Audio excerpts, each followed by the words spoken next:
নমস্কার, আপনারা দেখছেন বুবা এসপি চ্যানেল। চলে এলাম আজকে একটি নতুন ভিডিও নিয়ে। আশা করি আপনারা সবাই ভালো আছেন। আজকের ভিডিওতে আমি আপনাদের দেখাবো অ্যাক্সিস ব্যাংকের ক্রেডিট কার্ড অ্যাপ্লিকেশান ফর্ম আপনারা কীভাবে ফিল আপ করবেন। তো চলুন ফর্মটা ফিল আপ করা শুরু করি। আপনারা প্রথম থেকে শেষ অবধি দেখতে থাকুন। দেখুন, এখানে প্রথমে লেখা আছে credit card application form for savings and current customer. এখানে দেখুন আমাদের 3 ধরনের কার্ড কিন্তু ব্যাংক প্রোভাইড করে থাকে। সেটা হচ্ছে আমাদের মান্থলি নেট ইনকামের উপর ভিত্তি করে 3 রকম কার্ড আছে। প্রথমেরটা হচ্ছে নিও। এই নিও কার্ডটা পেতে গেলে আপনার মান্থলি নেট ইনকাম হতে হবে 15,000 টাকা থেকে 45,000 টাকা। এটার অ্যানুয়াল ফি হচ্ছে 250 টাকা। তারপরে আছে মাই জোন। এই কার্ডটা আপনাকে পেতে গেলে আপনার মান্থলি ইনকাম হতে হবে 45,000 টাকা থেকে 75,000 টাকা। এর অ্যানুয়াল ফিজ হচ্ছে 500 টাকা। তারপর 3 নম্বরে যেটা আছে সেটা হচ্ছে প্রিভিলেজ কার্ড। এই কার্ডটা পেতে গেলে আপনাকে মান্থলি ইনকাম আপনার হতে হবে 50,000 টাকা বা তার বেশি। এই কার্ডটার অ্যানুয়াল ফি হচ্ছে 1500 টাকা। তো এই 3 রকম কার্ড ব্যাংক আমাদের প্রদান করে। তো আপনার মান্থলি ইনকাম যেটা হবে তার উপর ভিত্তি করে আপনি এখানে টিক মার্ক দিয়ে দেবেন যে কোন ক্রেডিট কার্ডটা আপনার পছন্দ। তারপরে পার্সোনাল ডিটেলসের নেম, এখানে আপনি আপনার নামটা দিয়ে দিলেন। তারপর অকুপেশন ডিটেলস, এখানে sector public, private, public sector, partnership, proprietorship, state government, central government, যেটা আপনি দিয়ে দেবেন। তারপর যদি আপনি স্যালারিড হন, কোম্পানির নামটা এখানে দিয়ে দেবেন। Tenure in the current job, মানে কত বছর কত মাস কাজ করছেন সেটা দিয়ে দেবেন।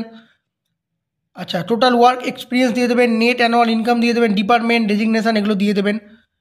এবার আপনি যদি ইন্ডাস্ট্রিতে কাজ করেন, ব্যাঙ্কিং ইন্ডাস্ট্রি না টেলিকম ইন্ডাস্ট্রি না ইন্স্যুরেন্স ইন্ডাস্ট্রি, এখানে অনেক কিছু আছে। Mutual, travel, advertising, government service, এগুলো আপনি যেটা হবেন দিয়ে দেবেন। তারপরে দেখুন নিচে আছে management code, senior management, middle management, junior management.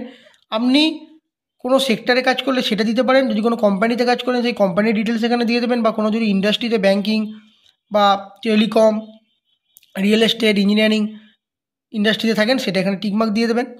এখানে দেখুন আছে কাস্ট ডিটেলস, এখানে আপনি এসসি, এসটি না ওবিসি না আদার, সেটা আপনি এখানে আপনি যেটা হবেন, এসসি হলে এসটিতে টিকমার্ক দেবেন, আদার হলে আদারে টিকমার্ক দিয়ে দেবেন।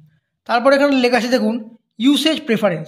একটা হচ্ছে ইন্টারন্যাশনাল এনাবেল, একটা হচ্ছে ডোমেস্টিক অনলি। মানে এই ক্রেডিট কার্ডটা আপনি কি ইন্ডিয়ার মধ্যেই ব্যবহার করতে চান তাহলে ডোমেস্টিক অনলি করবেন, আর যদি আপনি ইন্টারন্যাশনাল ক্রেডিট কার্ডটা ইউজ করতে চান তাহলে ইন্টারন্যাশনালি বা ইন্ডিয়ার বাইরেও ইউজ করতে চান তাহলে এখানে ইন্টারন্যাশনালি এনাবেল করে দেবেন। আচ্ছা, তারপরে কি আছে অ্যাড্রেস ডিটেলসে আমি রেসিডেন্স আছে আর অফিস আছে। আমি এখানে রেসিডেন্স করলাম। আমার village plus post Pindira, district এটা Purba Bardhaman, city Kanla, country India, landmark post office, pincode 712146, state West Bengal, email ID আপনি আপনার ইমেল আইডি এখানে দিয়ে দেবেন।